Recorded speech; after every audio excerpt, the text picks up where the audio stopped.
The dark age of family courts ends with court modernization. A proposed constitutional amendment, either for the U.S. Constitution or your state constitution, to update the U.S. Constitution Sixth Amendment provision for public trials because the framers had no cameras or internet.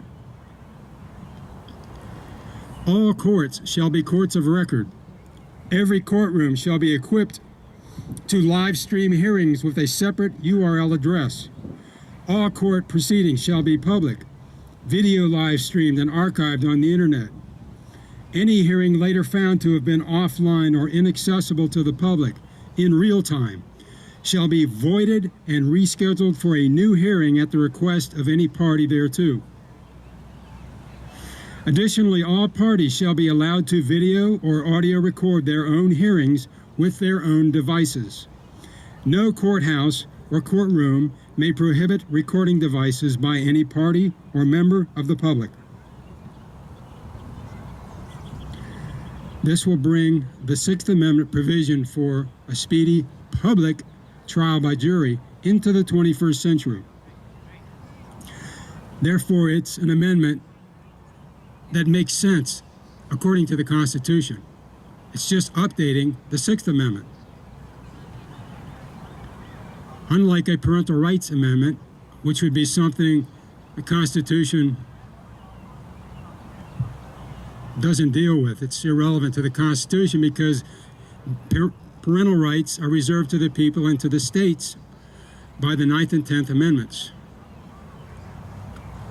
Do that on the state level if you like. Makes no sense at the federal level. No camera equals no justice. No jury equals no justice. Our framers knew the vital necessity for public trials by jury. Again, Amendment 6 of the Bill of Rights. If you are accused of an offense causing harm to a child, such as child abuse, neglect, or abandonment, jeopardizing your parental rights, that requires a criminal trial according to the Sixth Amendment. Amendment 6. In all criminal prosecutions, the accused shall enjoy the right to a speedy and public trial by an impartial jury of the state and district wherein the crime shall have been committed, which district shall have been previously ascertained by law, and to be informed of the nature and cause of the accusation, to be confronted with the witnesses against him, to have compulsory process for obtaining witnesses in his favor, and to have the assistance of counsel for his defense.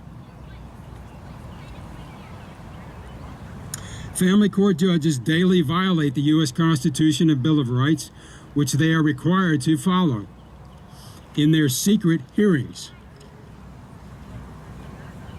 The Supremacy Clause, Article 6, Clause 2 of the Constitution. This Constitution and the laws of the United States shall be made in pursuance thereof, and all treaties made, or which shall be made, under the authority of the United States shall be the supreme law of the land, and the judges in every state shall be bound thereby. Anything in the Constitution or laws of any state to the contrary, notwithstanding.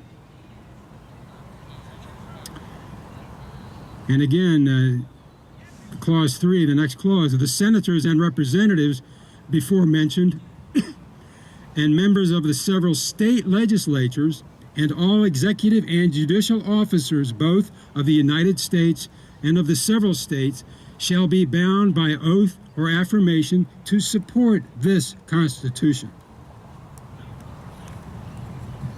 Why should the number of the public watching a hearing be limited to the seating capacity of any courtroom? Why can't we watch our public servants in action online in any court in the nation?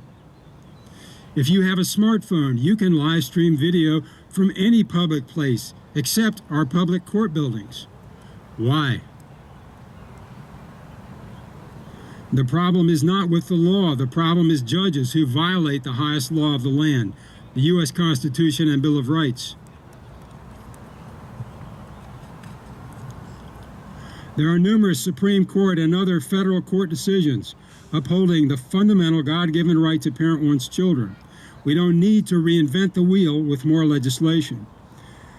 We need to live stream all courts to make sure judges follow the U.S. Constitution and Bill of Rights, due process, and trial by jury.